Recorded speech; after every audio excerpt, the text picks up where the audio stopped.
বং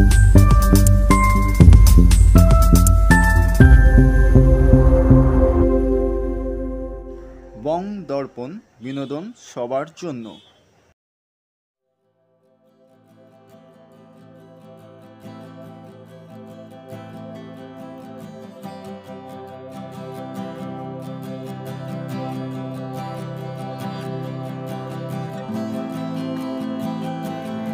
বসন্তের আবাহনে ভ্যালেন্টাইন উইকে Indo Bong dreams and art এর উদ্যোগে 15ই ফেব্রুয়ারি 2025 উদ্বোধন হলো ইকোস অন ক্যানভাস চিত্রকলা প্রদর্শনী। আর্ট ওয়ার্কশপে তৈরি ছবির সম্ভার নিয়েই সেজে উঠেছে এই প্রদর্শনী। 22শে ফেব্রুয়ারি 2025 পর্যন্ত চলবে এই প্রদর্শনী Indo Bong dreams and art স্পেসে। প্রদর্শনীটি দেখতে আপনারা চোখ রাখুন বং দর্পণের পর্দায়।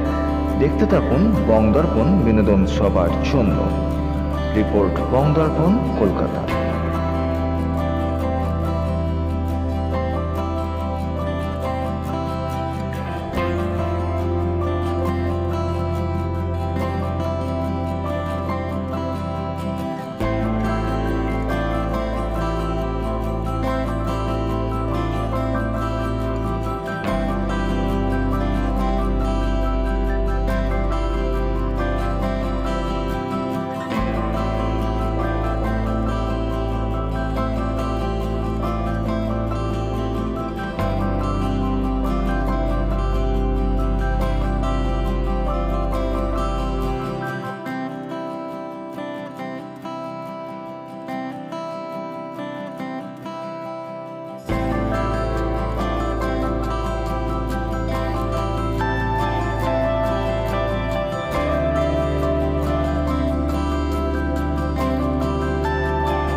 আমরা আজকে উপস্থিত ইন্দো বং গ্যালারির আয়োজনে তাদের যে ওয়ার্কশপ হয়েছিল 8 তারিখে, তার যে সমস্ত আউটপুট, যে কাজগুলো ওয়ার্কশপে করেছে বিভিন্ন শিল্পীরা, সেগুলো এখন প্রদর্শনী হয়েছে।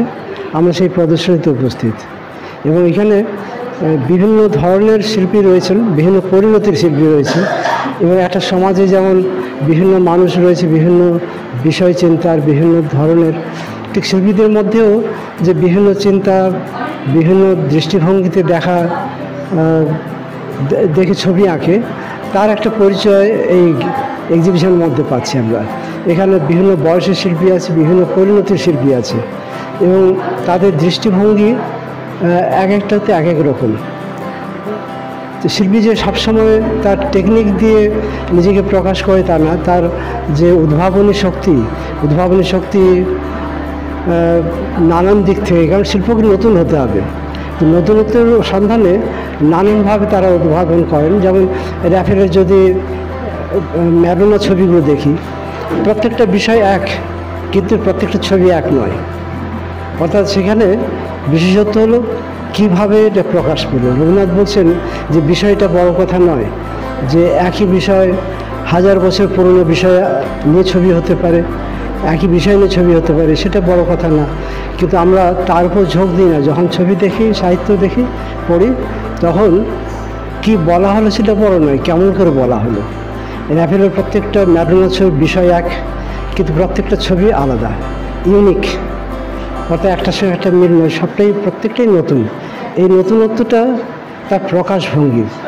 আমরা এরকম একটা প্রদর্শনীতে যখন আসি, তখন আমরা দেখতে পাই বিভিন্ন শিল্পীর বিভিন্ন আবেদনের তাদের প্রকাশ, সেই প্রকাশভঙ্গি দিয়ে সামগ্রিক একটা এখানকার শিল্পীদের পরিচয় আমরা পাই। এটা আমাদের একটা বৃহত্তর লাভ, এবং এই উদ্যোগের দ্বারা তেমন একটা পরিচয় এই প্রদর্শনীতে ফুটে উঠেছে। দর্শক যারা আসবেন তারা সেই পরিচয়টা পাবেন, এটা একটা বড় দিক।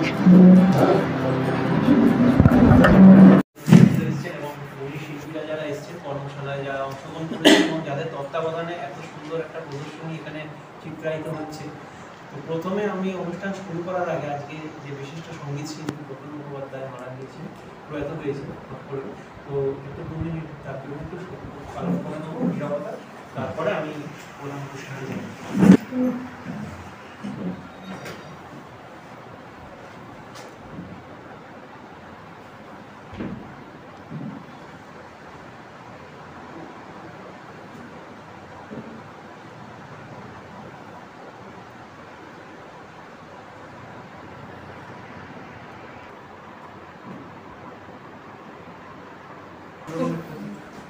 চলে গিয়েছিল, তবে নতুন করে আগামী দিনের যারা নক্ষত্র তাদেরকে সেই জায়গা করতে হবে।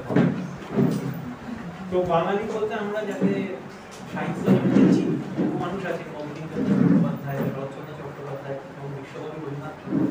তো তার একটি কবিতা আছে, ছবি আঁকিয়ে বলি। তো এখানে তো ছবি আঁকিয়ে এদেরই ভিড়, সেই ছবি আঁকিয়ে কবিতার কিছু পঙ্ক্তি আমি একটু উচ্চারণ করতে চাই। ছেঁড়া খোড়া মোর পুরনো খাতায় ছবি আঁকি আমি জাহাসে মাথায়, যখনই ছুটি পাই বঙ্কিম মামা বুঝিতে পারে না, বলে যে কিছুই যায় না তো চেনা, বলে কি হয়েছে ছাই। তো শিল্পীদের ভাবনাটা শিল্পী, তো এটা যদি সবাই বুঝে যায় তাহলে সবাই শিল্পী হয়ে যাবে। তো এই যে আমরা বিমূর্ত চিত্র দেখি, তো সেই বিমূর্ত চিত্র অনেকেই বুঝতে পারে না, কিন্তু শিল্পী যে কষ্ট এবং শ্রম করে যে ভাবনাটা ফুটিয়ে তুলছে, তার মধ্যে হয়তো একটা অনাবিল সুখ এবং তার অনেক কাঙ্ক্ষিত একটা ইচ্ছা লুকিয়ে থাকে। তো সেইটাকে তিনি রাত দিন জেগে ফুটিয়ে তুলছেন ক্যানভাস অথবা খাতায় কলমের আঁচড় কেটে। তো সেগুলোকে আমরা আজকে এখানে গত শনিবার 8 তারিখ এখানে যে কর্মশালার আয়োজন করা হয়েছিল ইন্দোবঙ্গের তরফ থেকে, সেটি এখানে প্রদর্শিত হচ্ছে, এই প্রথম প্রদর্শনী এই গ্যালারিতে। তো সেই সৃষ্টি সুখের উল্লাসে ছুটছে নবনীত শিল্পী, আর সেই সৃষ্টি সুখের সন্ধানে কল্লোলিনীর গর্ভ হতে জন্ম নিল ইন্দোবং শিল্পাঙ্গন, সৌজন্যে শিল্পী দেবঋণ এবং চিত্রপ্রেমী অয়ন পাইন মহাশয়। অনেক গুণী মানুষের পদধূলিতে পূর্ণ আজ এই শিল্পভূমি। শিল্পী মিহির কয়াল, শিল্পী মানবেন্দ্র সরকার, শিল্পী নিপা বিশ্বাস এবং অতি অবশ্যই ইন্দোবঙ্গের অন্যতম প্রাণ পুরুষ শ্রী অয়ন পাইনের যৌথ উদ্যোগে এই কর্মশালা গত সপ্তাহে আমরা এখানে অনুষ্ঠিত হতে দেখেছি, আমরা অনেকেই অংশ নিয়েছিলাম। সেই কর্মশালায় এই যে আজকে যে প্রদর্শিত হচ্ছে চিত্রগুলো, এটা আগামী 1 সপ্তাহ এখানে প্রদর্শিত হবে, এবং যেটা সব থেকে শিল্পীর কাছে প্রাপ্তি, কিছু ছবি বিকৃত হয়ে গেছে, যেটা শিল্পীদের জন্য আমাদের একটা করতালি হয়ে যায়, কেননা ওনারা আমরা তাদেরকে অনুপ্রাণিত করতে পারি, তারা আরো সৃষ্টি করতে পারে। আজ এই যে শুভ মুহূর্ত, শুভ দ্বারোদ্ঘাটন, এখানে উপস্থিত হয়েছেন কিছু মাননীয় অতিথিরা। Shri Subimalendu Bikash Sinha, Indian college of art and ক্রাফটম্যানশিপের অবসরপ্রাপ্ত অধ্যক্ষ, শিল্পকলা, ভাস্কর্য, মিউরাল প্রভৃতি মাধ্যমে তিনি কাজ করে থাকেন। নেক্সট রয়েছেন শিল্পী মানবেন্দ্র সরকার, প্রখ্যাত ভাস্কর্য শিল্পী। তারপরে রয়েছেন শ্রী মলয় কুমার দাস, কলকাতার অন্যতম বিখ্যাত শিল্পী, যিনি তার অঙ্কনের যাত্রা শুরু করেন জল রঙের মাধ্যমে এবং পরে প্রকৃতি ও সঙ্গীতের প্রতি অসীম ভালোবাসা তাকে আজ অন্য মাত্রায় পৌঁছে দিয়েছে। তারপর শ্রীমতী গৌরী ভৌমিক, সেরামিক, পটারি ও মিউরাল আর্টের জগতে অন্যতম এক ব্যক্তিত্ব এবং আলিপুর মহিলা সংশোধনাগারের একজন শিল্পকলা শিক্ষিকা হিসেবে উনি কাজ করেছেন। তারপরে আসছি শ্রীমতী সর্বাণী চ্যাটার্জি, উনিও প্রখ্যাত চিত্রশিল্পী, চিত্র সমালোচক, তত্ত্বাবধায়ক ও উদ্যোগপতি। ছবি আঁকা তার কাছে নেশার মতো। এবং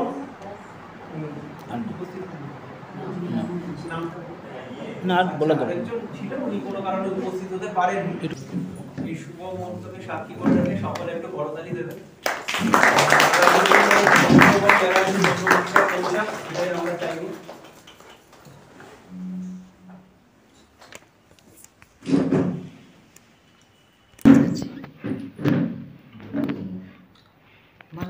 এবার দুজন ধরতে হবে। মানবদা একটু ধরো, মানবদা ধরো ধরো একসাথে।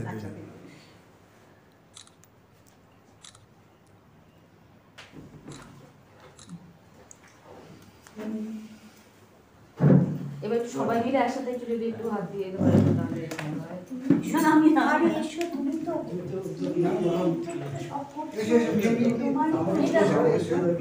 নিপা হ্যাঁ তুই আর একটু সব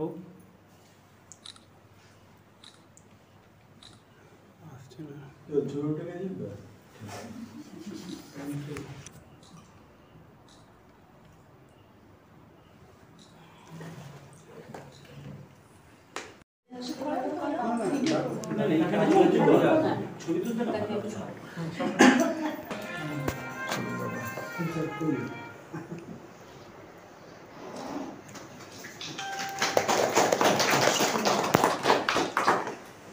ছোট্ট স্মারক বৃন্দাবনের পক্ষ থেকে তুলে দিচ্ছেন দেবটা পাই।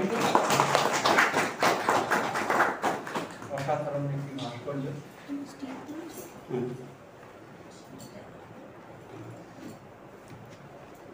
শ্রী মানবেন্দ্র সরকার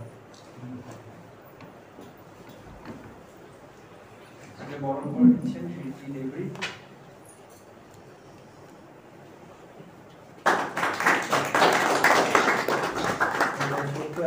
ভালোবাসা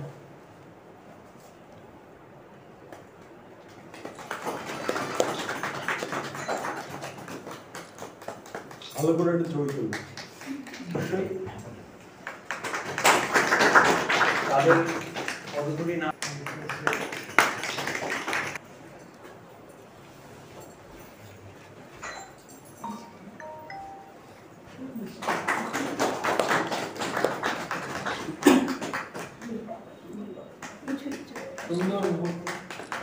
প্রথম হাসলো, এতক্ষণ হাসছিল না।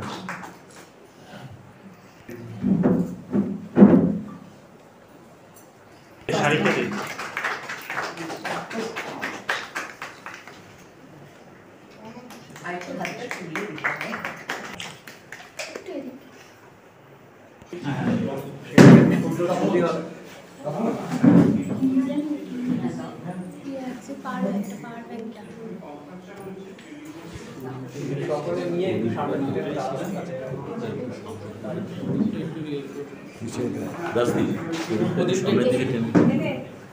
একটু ছবি তুলবে অর্থাৎ অফিসিয়ালি আজকে উদ্বোধন হলো ইকোস অন ক্যানভাসের যে এক সপ্তাহ ব্যাপী প্রদর্শনী।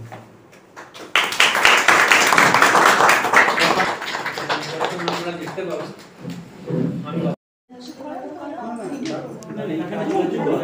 ছবি তুলতে না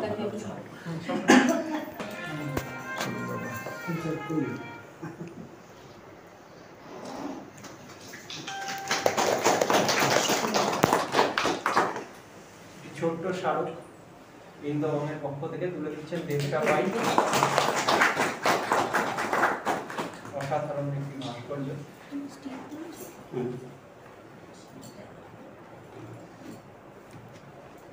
শ্রী মানবেন্দ্র সরকার আমাকে বরণ করে দিচ্ছেন শ্রী দেবী।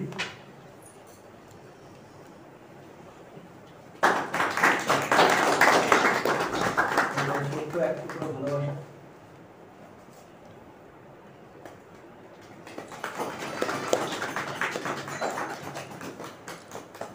ভালো করে একটা ছবি তুলুন। তাদের কতগুলি নাম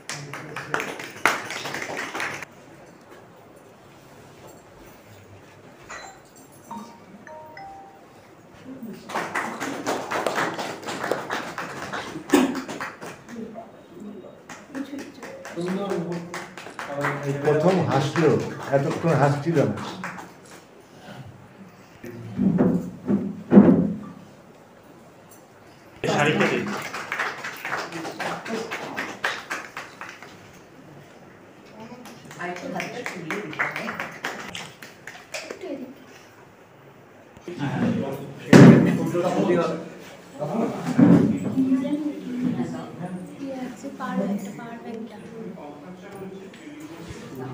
সকলে নিয়ে একটু সামনে দিকে দাঁড়াবেন।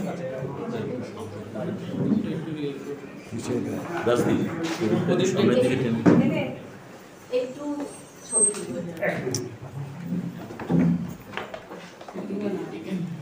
অর্থাৎ অফিসিয়ালি আজকে উদ্বোধন হলো ইকোস অন ক্যানভাসের যে এক সপ্তাহব্যাপী প্রদর্শনী।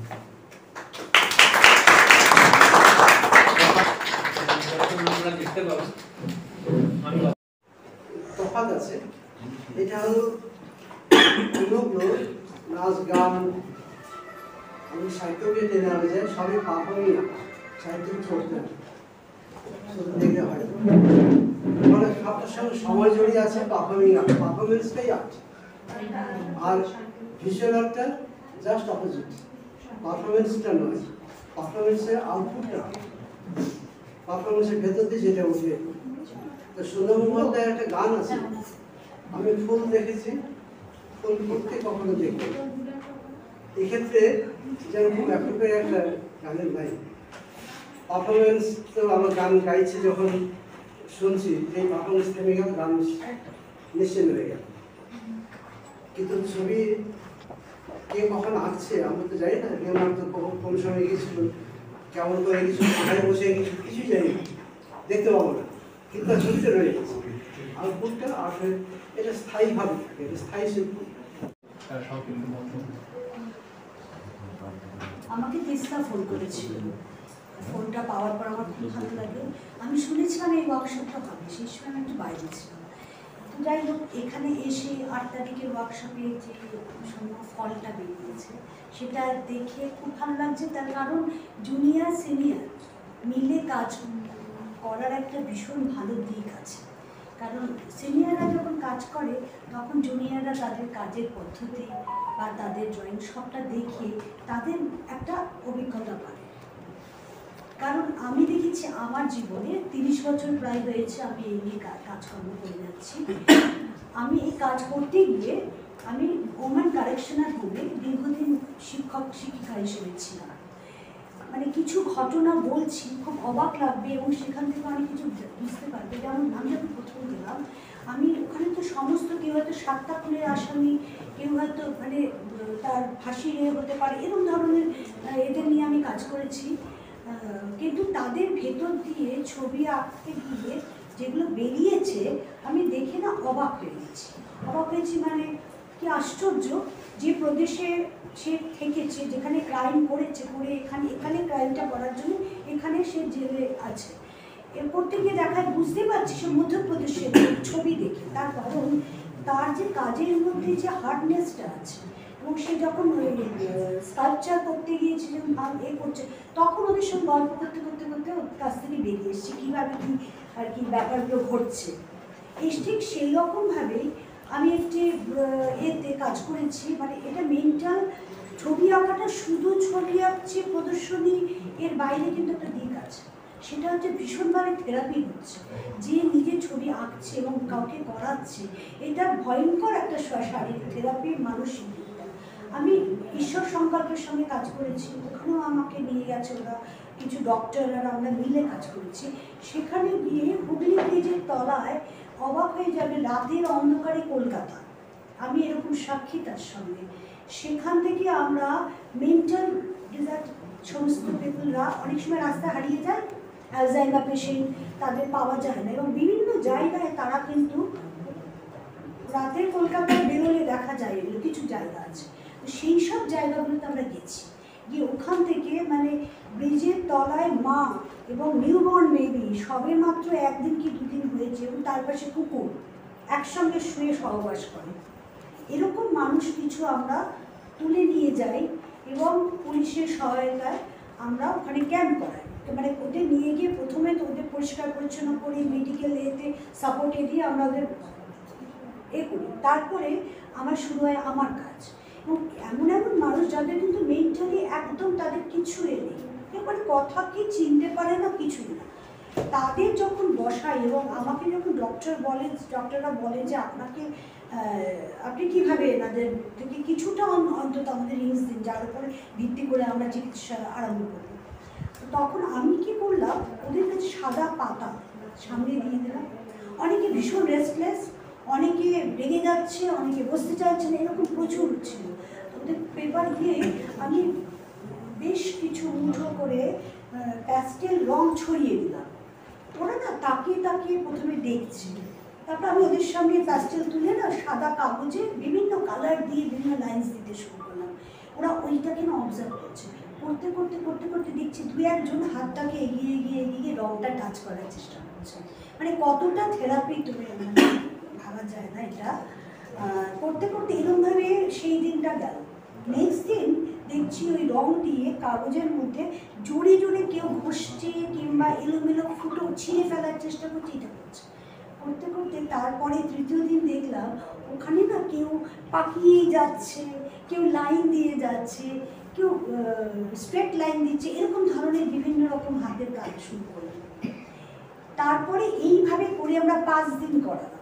5 দিন করার পরে ভিক্টোরিয়া মেমোরিয়াল থেকে ওরা আমাদের কাছে অফার দিল ওদের নিয়ে একটা এক্সিবিশন করা, মানে ওখানে ক্যাম্প করা, এবং সেটা ভিক্টোরিয়ার ভেতরে এক্সিবিট দেখা গেল যে যেরকমভাবে পেপারের মধ্যে দাগ কেটেছে বা কেউ যে ফর্মটা এনেছে, আমি এবার ওই ফর্ম থেকে কানেক্ট করতে শুরু করলাম, একটার সঙ্গে একটা লাইনকে কানেক্ট করতে করতে করতে করতে এক একটা ফর্ম বেরিয়ে আসছে।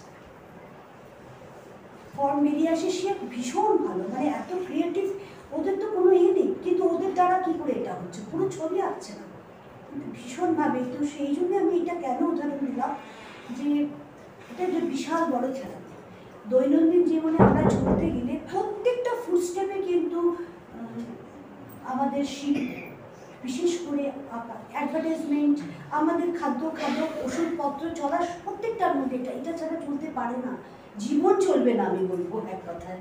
সেই জন্য প্রত্যেকে বাড়ির ফ্যামিলির বাচ্চাদের এই পরিবেশটা দেওয়া খুব দরকার আগামী দিনের জন্য। এবং যারা এখানে কাজ করেছে তাদেরও মাথায় রাখতে হবে ছবি আঁকার পাশাপাশি বেশ কিছু দায়িত্ব আছে, সেই দায়িত্বগুলো পালন করা দরকার। আর এখানে এসে ভীষণ ভালো হলো। আমি আরেকটা কথা বলছি যে গ্যালারির সঙ্গে শিল্পীদের ভীষণ অ্যাটাচমেন্ট, সম্পর্কের একটা বিষয়। আমরা একটা ফ্যামিলি, কিন্তু গ্যালারি যারা করছেন, যারা শিল্পীদের নিয়ে আসছেন তারা, এবং আমরা যারা শিল্পীরা আছি তারা কিন্তু একটা ফ্যামিলি।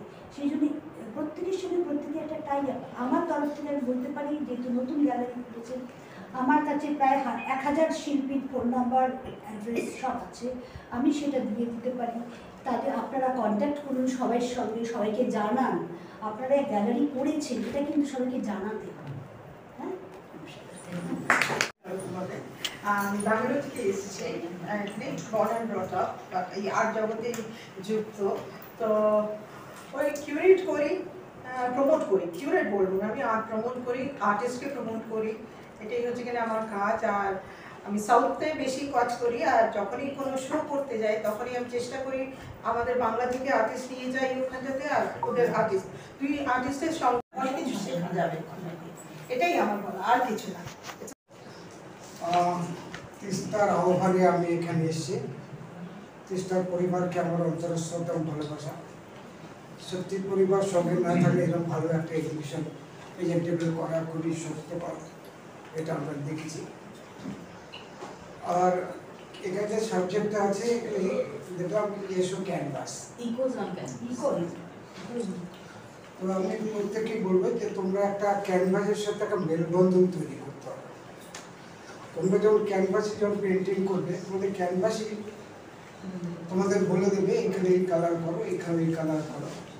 ডিপলি সেই ক্যানভাসের সাথে তোমার কাজ করতে হবে। যে কোনো যে সাবজেক্টে কাজ করবে হবে, সেই সাবজেক্টটা যদি ভালো একটা কাজ করতে হয় তাহলে একটা ভালো একটা ড্রয়িং চাই, ভালো একটা পার্সপেক্টিভ চাই, ভালো একটা থিম চাই, ভালো একটা কালার কম্পোজিশন চাই, এবং ওভারঅল সব মিলিয়ে কিন্তু একটা ছবি পরিপূর্ণতা পায়।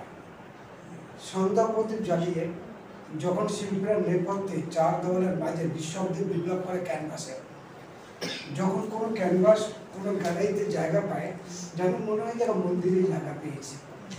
ভীষণ ভালো লাগছে, এত ভালো বড় বড় আর্টিস্টদের এখানে কাজ আমি দেখতে পাচ্ছি। ওয়ার্কশপের কাজ একটাই কথা বলবো যে আমরা বিভিন্ন ওয়ার্কশপ যাই এবং বিভিন্ন ওয়ার্কশপ আমরা দেখেছি, কি এখন যে ওয়ার্কশপগুলো যেগুলো দেখছি আমার দেখছি ব্যক্তিগত ব্যাপার, আমার ব্যক্তিগত ব্যাপারে আমি আপনাদের শেয়ার করছি। আগে ওয়ার্কশপ মানে হচ্ছে কে কী স্টাইলের কাজ করছে, কে কী ঘরানায় কাজ করছে, কী ফর্ম কাজ করছে, সেটা মানে প্রত্যেকের মধ্যে ডিসকাস করে কাজ করাটা অনেক বেটার। যে আমার দাদা আমার কাজটা এরকম করছি, আর একটু কেমন হলে ভালো হয়, দাদা এই ফর্মটা ভাবছি, এই ফর্মটা ভেঙে একটা অন্য রং করবো। এটা হচ্ছে ওয়ার্কশপ। ওয়ার্কশপ মানে এটা না যে নিঃশব্দে একদম ক্যানভাসের মধ্যে মন দিয়ে পরীক্ষার মধ্যে পরীক্ষা দেবো, এটা ওয়ার্কশপ। ওয়ার্কশপ থেকে প্রত্যেকে আলোচনার মাধ্যমে খুব সুন্দর একটা সৃষ্টি ক্যানভাসে উঠে আসবে। এবং ওয়ার্কশপের এক্সিবিশন যখন হবে, ওয়ার্কশপ তো হলো, এবং তারপরে প্রত্যেক আর্টিস্টকে একবার বলতে হবে যে তোমাদের যদি ফাইনাল কোনো কাজ থাকে তোমরা সেই ক্যানভাসে ফাইনাল কাজগুলো করো, কারণ এটা একটা এক্সিবিট হতে যাচ্ছে। আর একটা ছবি যদি হ্যাং হয়ে যায় তখন তাকে কিন্তু কিছু বলা যায়। ছবির সম্বন্ধে আমরা বলার কিছু নেই, ছবি প্রত্যেকটা খুব ভালো ছবি, অবশ্যই আপনার লাভ নেই, কিন্তু যেগুলো আমরা টেকনিক্যাল যেগুলো আমরা দেখি অনেকগুলো ব্যাপার। তো আমি একটা কথা শেয়ার করছি, আমাকে একটা গভর্নমেন্ট শিলিগুড়িতে পাঠিয়েছিল, একটা শিলিগুড়িতে একটা জাজ করে পাঠিয়েছিল, আমি গেলাম জাজ করতে। তো আমাকে বন্যা সাবজেক্ট দিয়েছিলাম। তো একটা বাচ্চা একটা বাড়ির উপর একটা মাছ এঁকেছিল, তো ছবিটা কিন্তু আমি বাদ দিয়ে দিয়েছি, অনেকে বাদ দিয়ে দিয়েছিল, আমি ছবিটা রেখে দিয়েছিলাম। তখন আমি ওকে গিয়ে বললাম যে কি ভাই তুমি যে ছবিটা এঁকেছো এই জন্য বুঝতে পারছি না। ও আমার বলছে তুমি কিছু জানোই না। তাই আমি বললাম সত্যি আমি জানি না বলি তো জিজ্ঞেস করছি, তুই আমাকে বল কি ব্যাপার। বলছে জলটা নেমে গেছে, মাছটা মাথায় আটকে গেছে। তো এখন একটা শিশুর মনে কি চিন্তাধারা কি আছে সেই বিচার করার মতন কিন্তু আমাদের সত্যি ক্ষমতা নেই, কিন্তু আমরা কিছু টেকনিক্যাল ব্যাপার দেখি, ওই থেকে আমরা বিচার করি। আপনারা প্রত্যেক ভালো থাকুন, সুস্থ থাকুন। খুব সুন্দর গ্যালারি, এই গ্যালারি ফার্স্টটা এসছে, বিশেষ করে রংটা খুব মানে। Good evening. Indobong dreams and art একদম নতুন একটা চেষ্টা, এটা শুরু হয়েছে জাস্ট কিছুদিন হলো, এবং এখানে একটা আর্ট স্টোর এবং একটা ছোট্ট আর্ট স্পেস বলতে পারি আমি এটাই গ্যালারি বলবো না। এখানে আমরা ছোট্ট করে কিছু শো আমরা এক্সিবিশন অ্যারেঞ্জ করতে পারি। ইন্দোবং ড্রিমস অ্যান্ড আর্টের যাত্রা শুরু হওয়ার পরে আমাদের সঙ্গে পাই আমরা মিহির কয়াল দাকে, জীবন কৃষ্ণ ঠাকুর দাকে, নিপা বিশ্বাসকে, মানবেন্দ্র সরকার দাকে। ওনারা আমাদের সাহস দেন যে আমরা একটা ওয়ার্কশপ করব এবং আমরা এক্সিবিশন করব। তো তাতে জন্ম নেয় Echoes on canvas. Echoes on canvas হচ্ছে আমাদের যখন আমরা কিছু ভাবি, যখন আমরা কিছু দেখি, তখন আমাদের মস্তিষ্ক এবং মনে কিছু প্রতিধ্বনি হয়, ইকো হয়। সেই ইকোটা আমরা ক্যানভাসে রূপ দেব তাকে, এই ছিল আমাদের চিন্তাভাবনা। এবং এখানে আমাদের প্রায় 42 জন আর্টিস্টকে আমরা এক জায়গায় করতে পেরেছিলাম। প্রবীণ এবং নবীন দু দলেরই লোক ছিলেন তারা, এবং তারা প্রত্যেকে নিজের চিন্তাভাবনাকে খুব সুন্দরভাবে ক্যানভাসে রূপ দিয়েছেন, এবং সেটা নিয়েই আমাদের এই এক্সিবিশন আজকে শুরু হয়েছে, 7 দিন চলবে, 22 তারিখ অবধি। এবং এই এক্সিবিশনের আরেকটা দিক আছে, এটার একটা দিক হচ্ছে আমরা এক্সিবিট করব, ছবি ডিসপ্লে করব, লোকেদের ছবি দেখাবো। আরেকটা দিক হচ্ছে এখান থেকে আমরা ছবি সেলও করব। সেল করব কিভাবে না, অ্যাফোর্ডেবল আর্ট হিসেবে আমরা সেল করব, যাতে লোকের মধ্যে আমরা নেশা ধরাতে পারি যে আমরা অরিজিনাল পেন্টিং কিনব। এবং একবার যদি নেশা ধরে যায় তাহলে সে বারবার অরিজিনাল পেন্টিংই কিনবে, সে আর প্রিন্ট কিনবে না। এই একটা চেষ্টা মাথায় রেখে আমরা এটা শুরু করেছি।